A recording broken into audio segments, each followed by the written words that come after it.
Assalamualaikum warahmatullahi wabarakatuh. Halo semuanya, kembali lagi bersama saya Hana Afifah NIM 85724647. Di sini saya akan melakukan praktikum kembali mengenai alam semesta. Mari kita saksikan.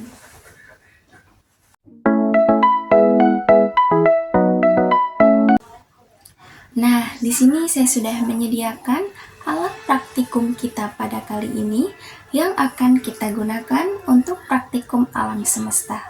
Di sini saya sudah merangkainya.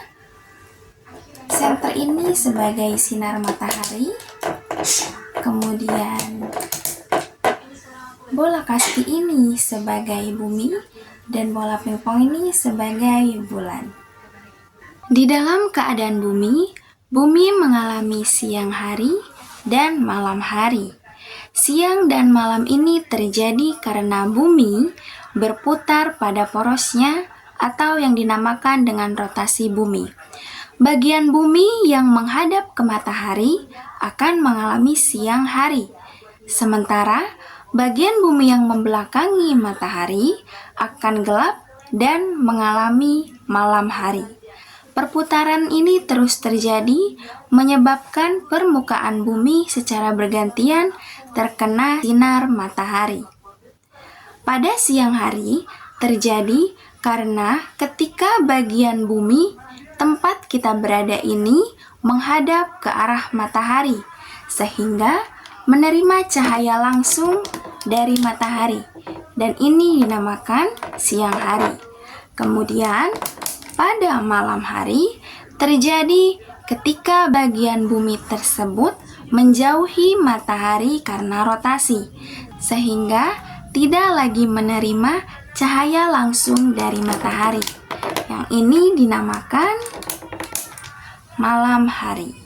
Karena bumi berputar terus pada porosnya, setiap lokasi di permukaannya secara bergantian bergerak dari sisi yang diterangi oleh matahari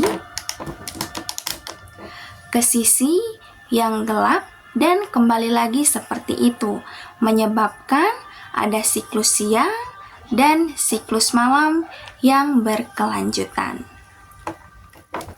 Untuk praktikum kali ini, kita akan mempraktikkan mengenai gerhana matahari dan gerhana bulan. Mari simak videonya. Ini adalah gerhana bulan, yang dimana terjadi ketika bumi berada di antara matahari dan bulan, yang menyebabkan bayangan bumi jatuh menutupi bulan. Pada posisi seperti ini, terjadi gerhana bulan total, karena seluruh bulan berada dalam bayangan umbra bumi. Matahari, bumi, dan bulan berada dalam satu garis lurus yang sempurna.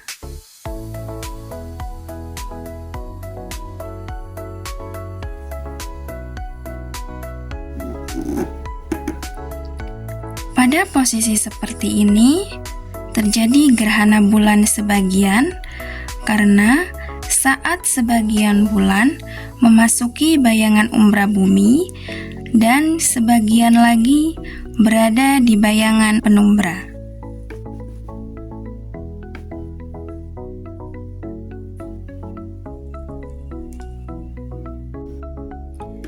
Pada posisi seperti ini, terjadi gerhana bulan penumbra karena bulan hanya melintasi bayangan penumbra bumi yang seringkali sulit dikenali karena hanya sedikit meredup, mirip dengan bulan purnama biasa.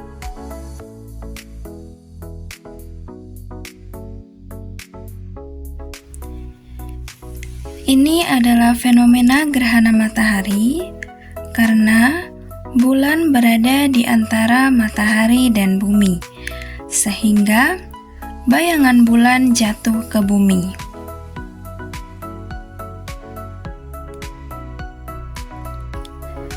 Pada posisi seperti ini, terjadi gerhana matahari total, karena bulan menutupi seluruh piringan matahari.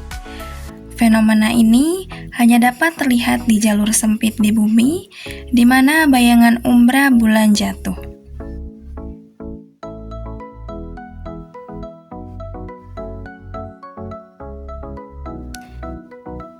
Pada posisi seperti ini, terjadi gerhana matahari sebagian, karena ketika bulan hanya menutupi sebagian dari piringan matahari, ini terlihat di wilayah yang lebih luas, di sekitar jalur gerhana total, di mana bayangan penumbra bulan jatuh ke bumi.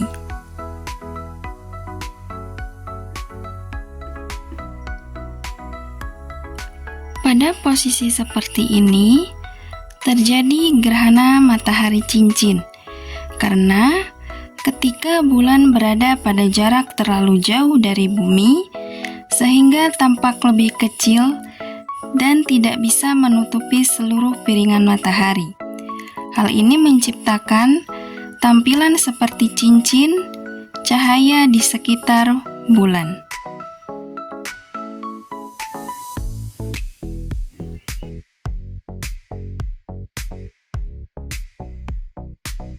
Di sini kita akan melakukan praktikum matahari sebagai sumber panas. Di sini sudah ada 2 buah wadah yang sudah diberisi air biasa. Kedua wadah tersebut kita ukur satu-satu untuk suhu airnya. Wadah yang pertama yaitu 30,8 derajat Celcius. Kemudian kita ukur kembali pada wadah yang berisi air.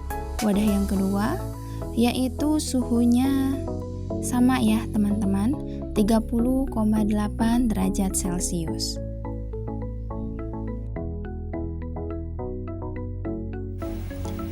Kemudian setelah diukur suhu air sebelum terkena sinar matahari, kita letakkan kedua wadah tersebut di bawah panas sinar matahari.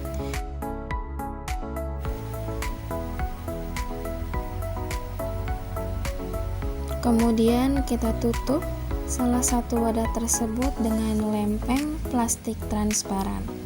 Kita tunggu kurang lebih 30 menit. Dan ini sudah 30 menit. Kemudian kita langsung ukur untuk wadah yang pertama.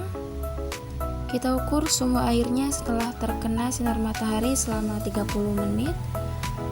Untuk yang dibiarkan terbuka, suhunya menjadi 36,7 derajat Celcius. Kemudian kita ukur wadah yang satunya lagi yang ditutup oleh lempeng plastik transparan.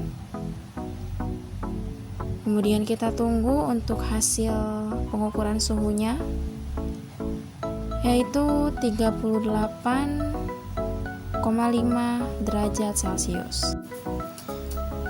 Ini setelah 1 jam kita biarkan terkena sinar matahari. Untuk wadah yang pertama yang dibiarkan terbuka, suhunya menjadi 40,3 derajat Celcius.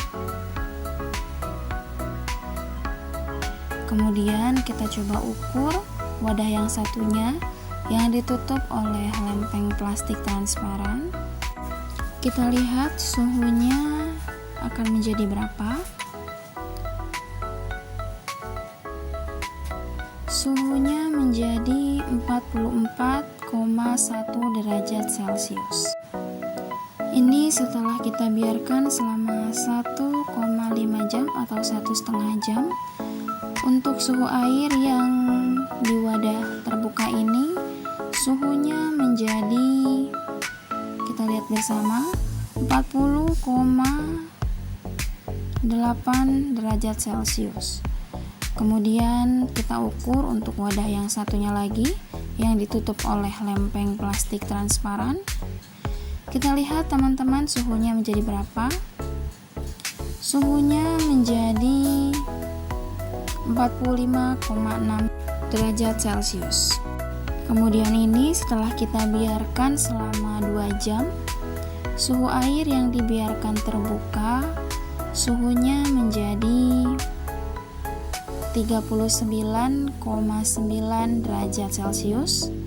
Kemudian kita ukur suhunya untuk wadah yang satu lagi yang ditutup oleh lempeng plastik. Suhunya menjadi 45,9 derajat Celcius. Kemudian ini setelah dibiarkan selama 2,5 jam atau 2,5 jam, suhu untuk wadah yang dibiarkan terbuka menjadi 39,7. Kemudian untuk suhu pada wadah yang tertutup lempeng plastik, suhunya menjadi 45,6 derajat Celcius.